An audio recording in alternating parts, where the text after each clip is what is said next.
C'est bien sûr l'art magistral de gouverner les hommes, de gouverner les institutions, de changer un pays visiblement, de rendre un pays nouveau.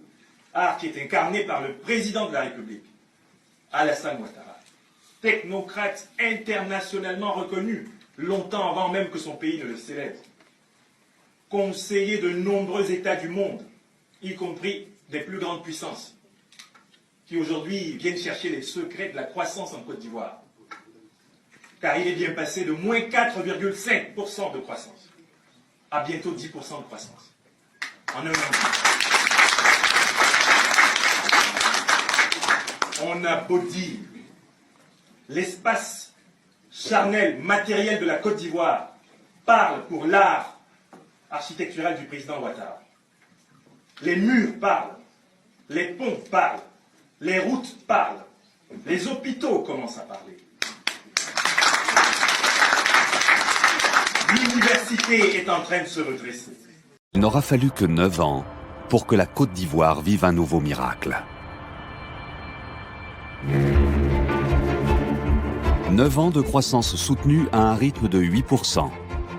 9 ans pour que le PIB du pays passe de 25 milliards à 38 milliards de dollars. Infrastructures, transports, électricité, eau, santé, agro-industrie et éducation, dans tous ces domaines s'est déployée une vision moderne et dynamique du développement. La leadership compte beaucoup, la vision compte beaucoup.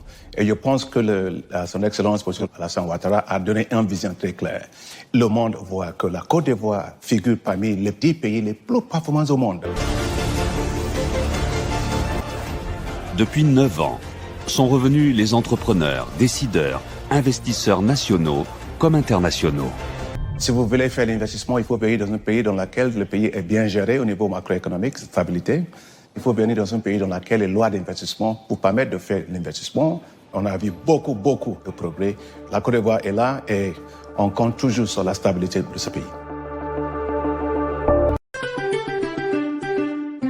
Mais nous allons mourir dans l'opposition.